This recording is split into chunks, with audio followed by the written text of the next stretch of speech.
hour or so of time, which I don't know why, but we're going to try to fit this all in and get everyone so that you can get pictures afterwards.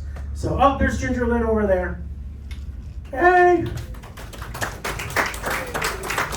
All right, Bill Ginger, come on down! You're the next contestant.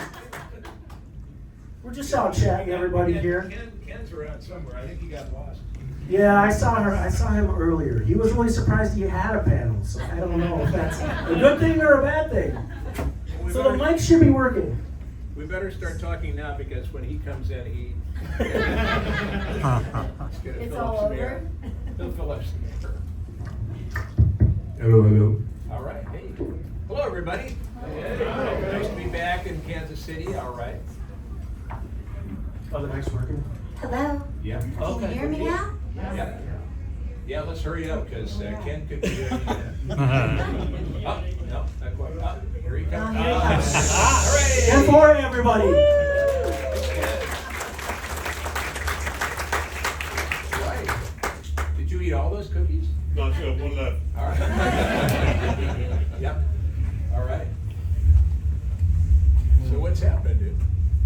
Not much. I was just chilling here with these fine folk here that are eagerly anticipating you guys, your guys' discussion today. I mean, we're kind of, I suppose the main thing would be Devil's Rejects we could talk about, but I mean, you've been in so much stuff, and Ken, you too, and Ginger even directed some stuff, and so yeah, you guys take the floor, and then we'll do some questions afterwards. But I mean, I suppose I can. What was it? What was the experience? The problem is okay. I do actually have a question. Okay. What would your? I know that Otis survived Devil's Rejects and The Three from Hell, and you guys both unfortunately became deceased. But what would your? Excuse me. What would your character? What was that again? You've done it now. Otis did what? You've done it now. He survived double shots, right? Yes. Yeah. Somehow.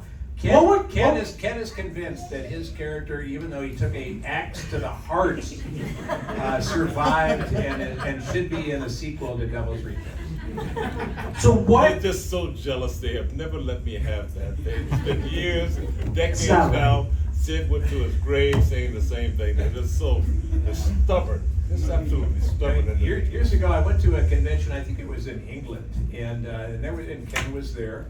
And I looked, and right behind Ken was this poster of me, Sid, and Sheri. Don't tell that story again. Me, Sid, and Don't tell Sheri that story on the again. road. The famous road shot. They will never understand. And we were just shadows. And then there was a picture of Ken in full color in that same shot. And it's like, Ken, what the fuck is that? And anyway, so I tried to explain it to him. I had no That's recourse a to all the posters I had. Let's not be controversial. I'm not Let's just- going to justify that with an answer. All right. I still have a copy of that poster. Never mind. Forget the poster. But anyway, yes, it has been 20 fucking years. That is amazing. Yeah. Wow. Yeah. I remember the first night of the screening in San Diego. There's a microphone, by the way. Do I need that? Yeah. Do I need that? Can you guys hear him in the back? Can you hear me? Yeah. Yeah. Well,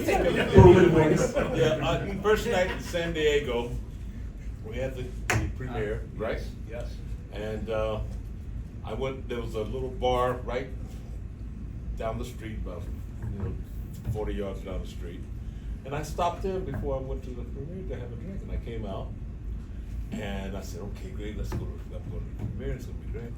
And I ran into the gentleman who was cut out of the film. Black gentleman, remember? He was he had the scene with Michael Berryman outside. Okay. When you guys came in you shot that scene, remember? Yeah. When you came into the front town before you got inside, you had a scene with Michael Berryman and this gentleman. And so he stopped me. He said, I said, hey, how you doing? I said, hey, how you doing? I mean, just like, come out the door and I said, hey, okay. So he said, they cut me out, didn't they? Oh my God, what a horrible story. It was so, can you imagine how bad I felt? Because I knew they cut him out, but he's asking me if they cut him out. I'm looking at him going, I don't know. I mean, we were this close, and I said, I don't want to tell this guy that they cut it out. No. That's what I remember about it. That terrible story. That's a but poignant memory of the yeah, fucking movie. of the premiere, not Oh, the premiere. Yeah. premiere, the evening. That was at the San Diego Comic-Con. I was at not the Comic-Con, but the Gaslight Theaters in the old district. Yes, but I mean during Comic-Con During week. Comic-Con weekend, Yeah. that's right. Yeah. Correct. Yeah. Yes. And it was an amazing movie. I know that for me, I had played Otis in House of a Thousand Corpses already, and Rob, I was at Rob's house in Los Angeles. We were watching the Super Bowl. Mm-hmm. That was 2005, whatever Mhm. Super Bowl that was. And Rob said, well, we're gonna do another one. And I said, oh, hey, that's great. And he goes, yeah, but this time I want Otis to look a little different. And he, we had paper plates with our little Fritos or whatever we were eating, watching the game. And I said, well, can you something different? Can you draw what you want? And so he dumped the Fritos and got a pen and drew this picture of Otis from Devil's Rejects. And I said, well, Rob, this guy's got a beard. And he goes, yeah. And I said, well, I've never grown a beard. I mean, how do you grow a beard? And he goes, stop shaving. I was like, Oh, really? so I stopped shaving and this beard came out of me. I'd never had a beard before. So Amazing. it was amazing. That's my big story. Ginger, how about you? You know, mine, I was originally cast as, okay, don't laugh. I haven't watched the movie. I don't watch movies. But I know that I was originally cast as one of the women that were in either a cabin or a hotel room. Yeah. Gets her face cut Fun up. time. My time, fun time. Yeah. Yeah. And I'm a martial artist. So 2 weeks before filming, I'm testing for my next black belt. And I don't pivot, and I tore my ACL, my MCL, and my meniscus. So my agent calls Rob and says, Ginger can't run. That's all he said. She can't run. So I wouldn't have had the honor of doing the scene with Sid had it not been for me blowing out my leg. Rob wrote that scene into the movie.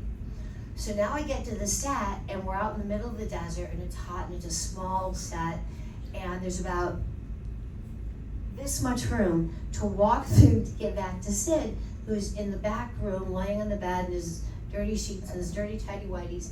I'm on crutches. I've got a brace from my thigh to my ankle. I can't get through to get back to Sid. And so the crew lined up and they passed me down. Now, I've never met Sid before.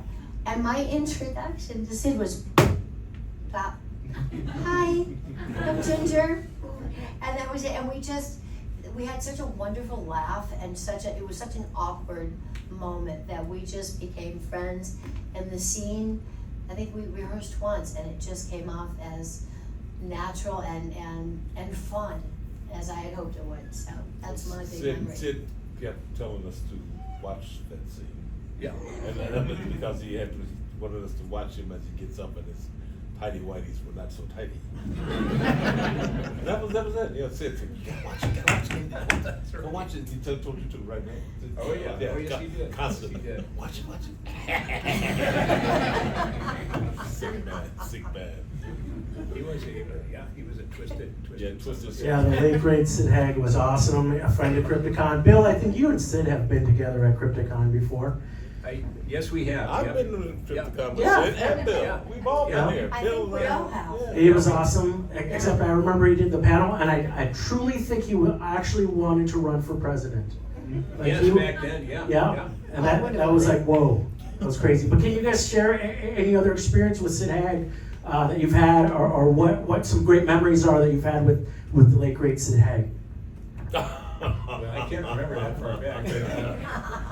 But, Sid and I went to Europe together, and we were in Paris. I remember that. We were in Paris, and we were invited to tour a famous cemetery in Paris called Père Lachaise, and that is where Chopin is buried, a bunch of famous people, including Jim Morrison of the Doors. He's there, and and we were shown around by a couple who, I guess one of them maybe worked at Père Lachaise or something like that. So we were taking this graveyard tour, and we were joined by a friend of theirs, a third guy named Nico, and yeah, he was a nice guy, kind of a goth-looking guy.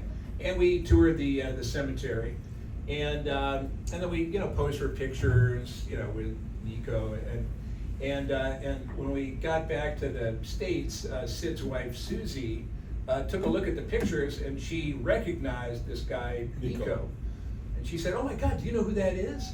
And we I said, "No," and she said that is the what is it, the ghoul of Paris or something.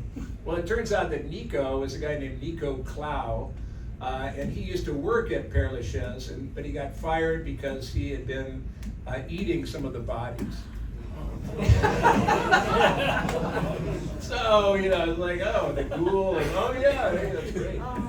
And Susie thought that was so funny that she commissioned Nico to do a little portrait of Sid, which she gave to Sid for his birthday or something. She did? Yeah. But that's kind of a weird person to have guide you through a cemetery. Sampling some of the wares. It's like a buffet. Yeah, the buffet. Yeah. That's a French word, so that's very important. Ah, yes, the buffet. No, he's a little salty. Anyway, so that was, Ken, I'm sure you had a funny experience or two. With Sid? Yeah. Oh. Well, yeah. No, with Nico. No. I was thinking of you. I don't know. I may have met Nico. I was in Paris. Yeah, well, there you go. No, I remember you guys when you, because you ended up coming to Birmingham, England. And I remember you walking in the door of the hotel, and you both looked like you've been through a lot. And you did. I think you would have, the accommodations and the scheduling was a little rough on you. And as I remember. Was that was the same show where you had that poster? No, that wasn't so. It was not one example of having a night or a day or an afternoon with Sid.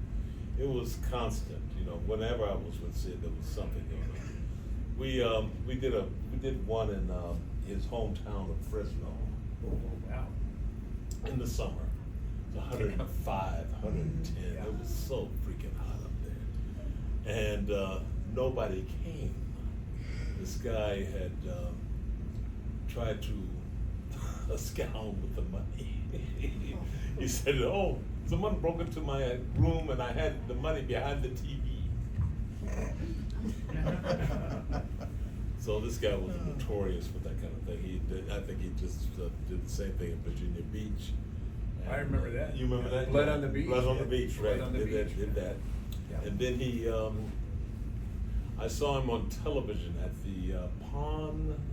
There's a Pawn. Pawn Stars? Not Pawn Stars. There was another one.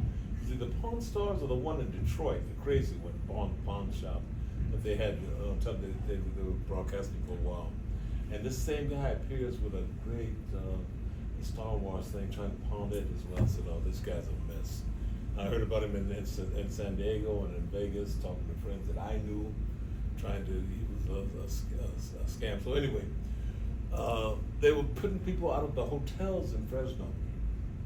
So they went to their room and the stuff would be out in the hallway. He said, "What?" And so people were panicking. And so Sid was going to straighten it out, of course. So Sid, the guy's in the office of the hotel manager, and Sid walks in. And he goes, "Let me tell you something. You won't mess with me. You know what I'll do. I'll get, Sid, you know that look.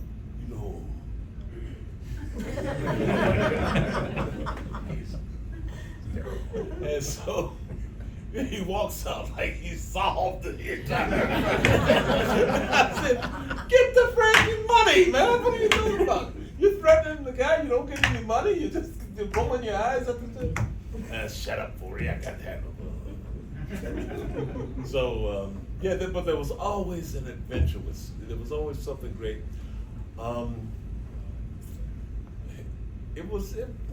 Sid was something special. He was a special person. You had a great time with him. You had an extraordinary time. You spent a lot of time with him. Yes, I did. You guys were kind of on the same yoke, you guys. Yeah, we were Laurel and Hardy. Yeah, no kidding, no kidding. So you got the real stories. I got some. You know, Yeah. I enjoyed my time with Sid. Most of it, I enjoyed. There were a few times I was saying, I don't know, but most of the time, 99% of the time, it was great. So enough about Sid. Let's go on. Yeah. Rest in peace, my brother. Yes. Yeah. All right. Yes. Yeah, that's awesome. I think it's time for some questions. Yeah. Q&A, Yeah. baby. Who's got some Q&A, questions who's got out it? there? Woman with the green hair. Hello. Big fan of Devil's Rejects, obviously, that's one here. But Rob Zombie has such a unique way of bringing almost like a caricature forward and like really reaching in and tapping into that in each of you in your roles. What prep did he do with you all, or what do you find that as a filmmaker makes him special? Because he really does that gritty grindhouse feel just so well, and y'all were beautiful at that, like perfect fit. So a compliment and a question. I think Rob. Can I answer that? Yeah, go for it. I think it's in the script. It's in the writing. He wrote so well for those characters that you could just step in and you knew, you fit it. You know, he cast well. He knew the people he wanted, and he wrote That was script. right. Yeah, right. It was in the writing and the casting. I mean, it was very easy to just play those characters. Yeah. You know, I mean, some people asked if my character, if I had studied Charles Manson, for instance, and I said no, I haven't. I probably should, but no, it was just in the writing, and you know, it was just so much fun to play those characters, or that character for me, and yeah, I think everybody that was really, I think part of Rob's genius was casting the right people, and then letting them do what they do, as opposed to being like, you know, and I want you to do this, look over here and say this, you know, I didn't say it that way, you know. It's like he just basically trusted us to do what we were supposed to do, and we had a lot of fun doing it. And he told me, he said, you know, at one point he said, Foree, I don't care what you do it, because it's gonna, you know, he says, I never know what you're gonna do. So do it, because it's gonna work anyways, just do it. And that gave us freedom to do that. You know, I had lived a lot of stuff with Rob's stuff, you know, Rob's dialogue, and, you know, some of it I wish I could have. Yeah, we can't really edit some of it. Are there kids here? Yeah, there's a kid. Yeah. Can't really get too specific. Yeah. Ginger, but that. how about you? You know, I was thinking about it, and Rob and I have this wonderful, weird relationship. When we're working together, it just clicks. There's no problem. We talk just like I'm talking right now, or you and I were having a conversation. But if we're not filming, you know, when you go to talk to somebody and you both talk at the same time, and then you stop, and you wait, and then you both talk at the same time. Rob and I have that going on, but on this, in real life. But on the set, he's so clear, so organized. He knows what he wants. And when just to go off of the Devil's Rejects for a second, when we filmed 31, I had an 8 a.m. call time. Check my computer. Got up at 6:30. Check my emails. I'm working on the character for about 3 months. You know, just kind of running through my head over and over and again. Rob changed the entire script. The whole, not one word was the same. And so it was with Richard Brick, and Richard and I and Rob were standing there and we were talking about it. You guys have 10 minutes. And so he said, these are the 3 points that I want, get those in there, and then ad-lib the rest. So he was one of the easiest directors that I've ever worked with, and our connection was so wonderful, but it's really weird in real life. I can't carry a conversation with him. Do you ever have that problem? Sure. Oh, so it's not just me. Yeah. Okay. Yeah, I mean, it's a little awkward because, you know, Okay. he's like, you know, the boss kind of thing. So Right. it's a little weird, but yeah. Okay, I thought it was just me. No, I Oh, don't think good. so. I'm glad you're Maybe with comfortable Ken, too. I mean. No, Ken, same problem. Well, Ken can look down on everybody, so, well, you can look down on everybody, because you're But 7 feet tall, so. Robert has special quality with that. Yeah, absolutely. He waited to catch you before you. What? Anyway, anybody else got one? Yeah. Gentlemen? Hi, Ginger. You did a movie with Kathy Long. Now, before. Kathy Long? Yes, Yes, I The did. Stranger. Yes. Did you do martial arts before, or did you do martial arts after? Afterwards. And did you get any advice from her?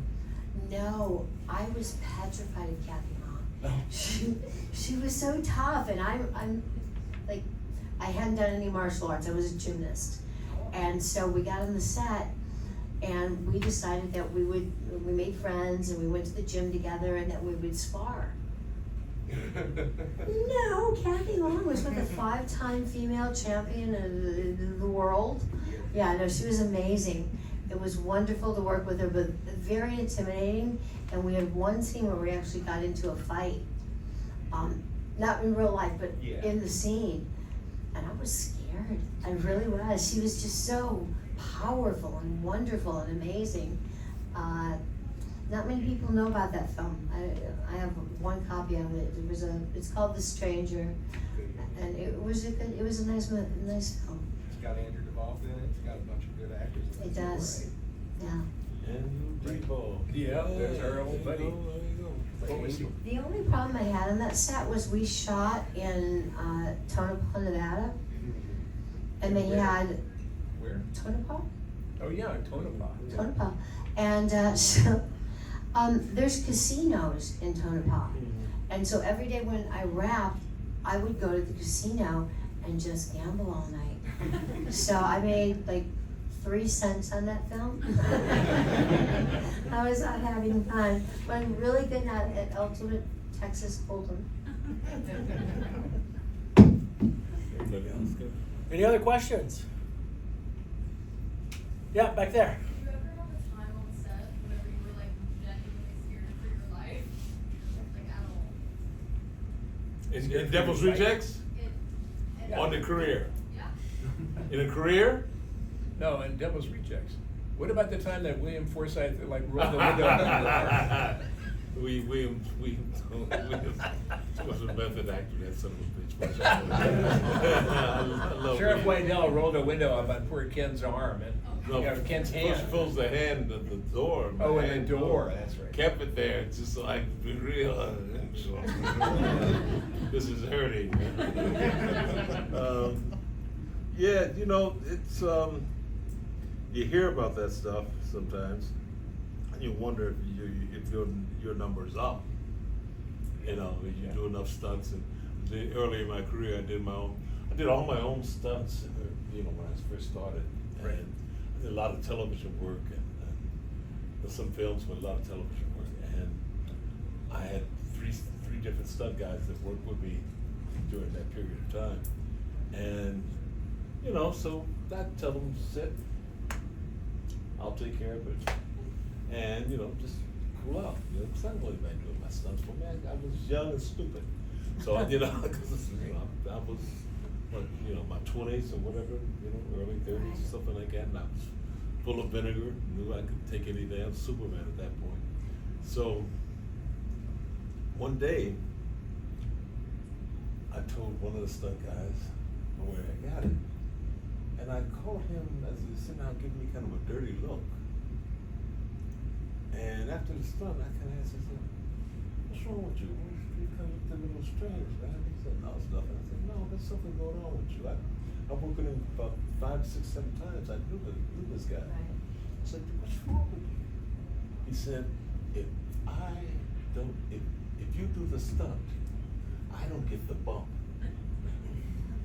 So I'm taking money out of their pockets Right. for my ego. You know what I mean?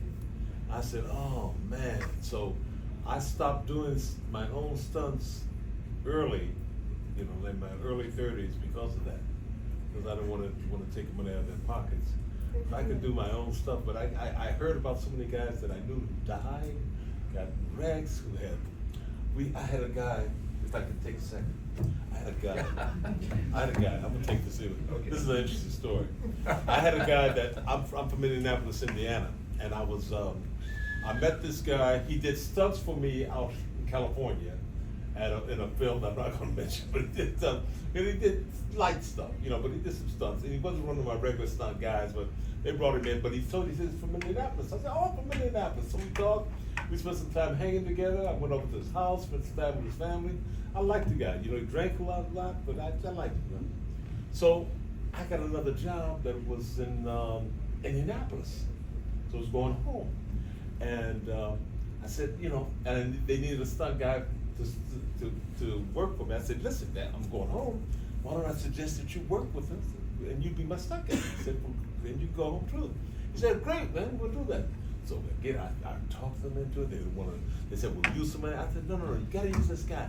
I really put my head out for this guy. And I made sure they used him, and it wasn't easy, because they wanted to use somebody else. And I said, no, you gotta use this guy. So I'm thinking he's gonna go home, see his family, he's gonna be happy. I'm trying to do solid, right? Well, I see him the night before. He stops by the hotel. We talk. He says, going home, goes to his brother. I said, okay, don't stay up too late. He said, okay. Next day, I hear a knock on the door in the morning. I said, knock on the morning, what the hell is this? I don't have to be 7 to 12. What? It's him. They fired me. Why? Because they said they didn't like I was hungover or drunk or something like that. I was drunk, man. He'd been drinking that night. And the stunt was to fly in a car, female lead, that stuff goes on for her, off a ramp, over a bus. And land. It's a horrible story. It's a hell of a, yeah, right. You want to know about accidents? Something can happen. So this is an accident that was nipped in the bud, but you sometimes wonder, such is the thing with Big Morrow. And, Really same, bringing them in. well, there they are, man. Getting your head I cut lost off a lot. by a helicopter. Listen, I lost a lot of guys, man. I lost a lot of guys I knew that were stunt guys that were not my particular stunt guys that died in this business. So you can get hurt doing stunts. You can get hurt on the set, and my uncle used to tell me, he was in the army, you got to not watch the enemy, you got to watch the guy driving the truck on the base. He might run over your head. Words not to live by, but to die by. There you go. So don't stunt and drive. Hey, that's my contribution. Go ahead. Go ahead. I'm sorry. No, go. I took enough time. My very first horror film was called Buried Alive, based on Edgar Allan Poe's Buried Alive. I got to work with John Carradine, Donald Pleasance, Robert Vaughn. Really excited. And spoiler alert if you're gonna watch it. On page 78, I died. What? Oh, no. I know, so sad. So what they had done, the way that I get killed is they had this wooden box built, and they filled it with what looked like cement. I had to get into a straitjacket, get put into this vat, and then Robert Vaughn's supposed to come in and kill me in the back of the head and split my head open. Next thing I know is there's this guy standing there with a jar. It's about this big. It's a big old jar with giant black ants. They come over and like I can scream, I can cry, I'm gonna be fine. And they're like, no, they don't bite, they're fine. So they dump, I'm claustrophobic, I'm hating the straitjacket, I can't move because of the substance that I'm in. And they dumped this jar of ants over me. The cement was made out of sugar. Oh, Yeah. no. Oh, yeah. They didn't tell you any of this, did they? I have goosebumps. Small print. Son of a. Not only were they in there, but they were crawling into the straitjacket down inside of it. I couldn't get out. Oh, it was the best acting I've ever done. So much. I was screaming, I was crying, I was hysterical, and the ants are biting me in my straitjacket, on my legs. They're like crawling, they're everywhere. They're getting out the bottom. So that was it wasn't a near-death experience, but It's uncomfortable. it was very uncomfortable. To say the least. Yeah. I had the wrap-up guy over there telling me we got to finish up, but I would love to take more questions. I'm sorry. Come to their tables. They're great. But I wanted to finish up one thing real fast. I always like to finish with, is there some hidden gem or something that the audience here could check out that maybe they haven't, heard of, or something that you've worked on that you're proud of that maybe everyone hasn't seen here? Ginger, would you start off with that? I have 3 films that are premiering in the next 2 months. One is called Anything That Moves. It's coming out on Vinegar Syndrome. I have my favorite one that I've done recently. It's called The Dead Janitors Club. That will be out soon, as well as Mark Cantor's new film, Grind. What about pig? Oh, Pig Killer? Fuck Pig Killer. Pig Killer. Oh, if you haven't seen Pig Killer, Pig Killer. Come you on. gotta see. I love Pig Killer. Good. Yeah, you won't like me in it, but I love Pig Killer. Check it out if you get a chance. Gary Busey, Jake Busey is the lead in it, and it's one of those. It's interesting. Yeah. No, I just had lunch with Corpsey last week. So. Oh, I love Corpsey. yeah. He sends me things all the time. Yeah. So, yep. For me, let's see. There was. Well, I have a one coming out that's coming out. Well, I think they still need some more money, but it's called The Ascent, and it's an action adventure film in a hot air balloon. And that is coming out, directed by Adam Green. Our old buddy Adam Green, who partners with Joe Lynch a lot, and he did a series that I was on called Holliston. And Adam Green, who has a great movie. His first movie was called Frozen, long before Disney. This is some people who get stranded on a chairlift, which is pretty awesome. But it's called The Ascent, and then I did a movie called Subscriber. That was with Charles Band's son, Zalman Band, and that was pretty cool too. I did that last year. Yeah. Zalman Band, yeah, he's grown up now, and now he's writing and directing. Wow. So send him a Christmas card, huh? Charlie produced it? Charlie produced it, yes. Okay, yeah. But I would also say Dead Air. I think that's a good one.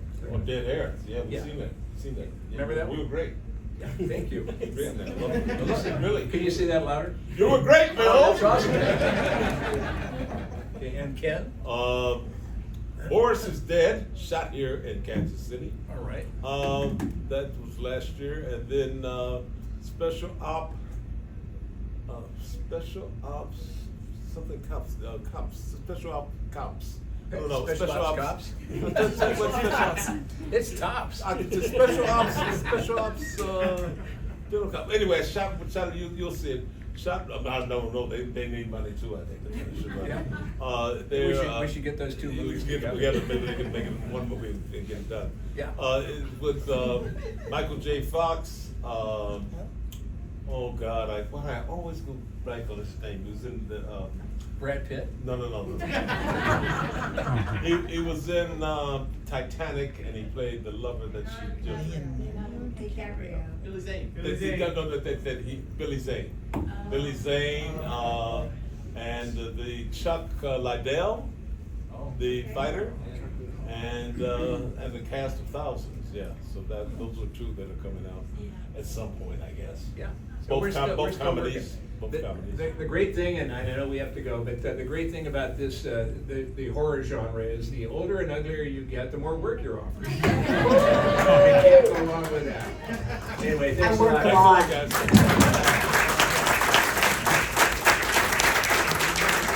Special Ops Rent-A-Car. Their photo ops are following this panel. Okay. Next will be the Friday the 13th panel. Oh, I'll stay for that. I'm part of that one. Yeah. I think you're Saturday the 14th. Special ops, photo op.